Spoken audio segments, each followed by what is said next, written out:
This plant is called fireweed, and if you have this where you live, you can make a really delicious tea from it. So this particular stand of fireweed isn't quite blooming yet. It grows these big, tall, beautiful pink flower spikes, like in this picture. But this one's almost blooming. So you can usually find fireweed growing on like the sides of the roads or in a clear cut, like after they clear cut. And this patch of fireweed right here is short because the deer have browsed it short. But most of the time the plants are quite tall, like over 6 feet tall.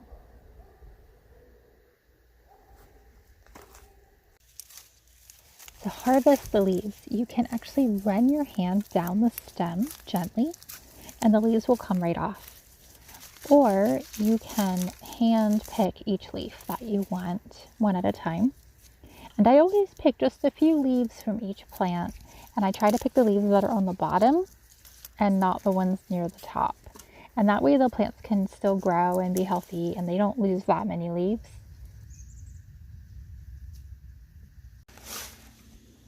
After you collect your leaves, your next goal is to have them wilt. I usually do this by crunching them up a little and then I set them out in the sun. But it was too close to sunset and there wasn't enough heat from the sun. So I ended up trying to put a hot, wet towel over them, and that helped a little bit. But ideally, you want to pick your leaves and then set them out in the sun to wilt. That seems to work the best.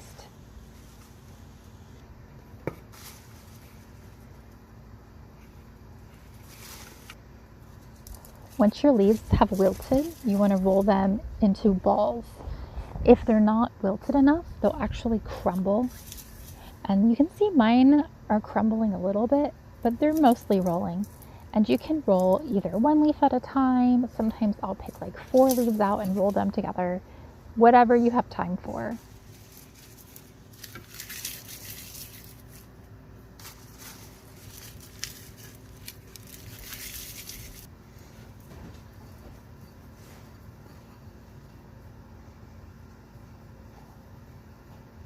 Once you're done, just put a lid on the container so it's pretty airtight and just set them aside someplace in your kitchen. So this is the next day and I have a fresh bowl of rolled leaves. So these I just rolled like 5 minutes ago and you can see kind of they're bright green. And then this bowl has the ones that I rolled 24 hours ago and they're starting to darken in color just a little bit.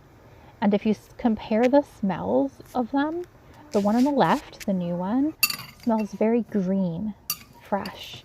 And the one on the right is starting to have a little bit of a fruity smell and less of that green, fresh smell. So just give them a little stir and then put the lids back on.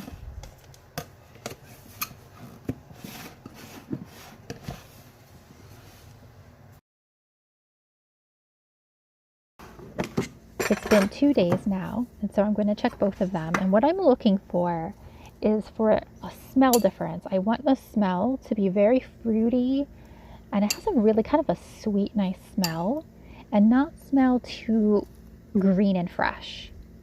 And you can also sometimes see little tiny, like clear, stringy bits between the leaves. That's good.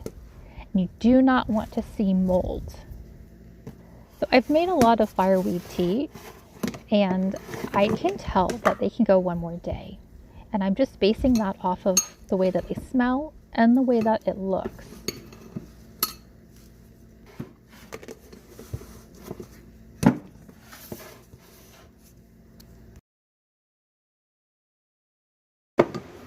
So now it has been 3 days and I'm very happy with the smell. And it's funny because even though I made these 2 teas on 2 different days, they actually are both ready today to dry. And it's just variable. Sometimes I leave them in the bowl for 2 days, sometimes it's 3 days. For you, it might be 1 day, but I think it depends on like the temperature of your house and how well you can roll the tea leaves. It is very variable. So I just spread out the leaves onto these dehydrator trays and I dehydrate them at the lowest possible temperature that my dehydrator goes to. And it takes a couple of days for the leaves to fully become dry. Once your leaves are dry, you can store them long term. And these are not the leaves that I made for this video. These are leaves that I made a couple of weeks ago. And so you just take a little bit of them, because remember, there are actually several leaves probably per ball that you make. Put them in a tea strainer, and then you add boiling water to it. I usually let it steep for 5 minutes, 10 minutes. And if you want a stronger tea, you can add more leaves, of course, or if you want a weaker tea, you add less. And I do not add any sweetener, but if you usually add sweetener to your tea, then you can add sugar or honey. And it's really good as a hot tea, but you can also make it as an iced tea, and that's really good too. It's one of my favorite drinks, so I try to roll so many leaves so I have a whole winter supply of tea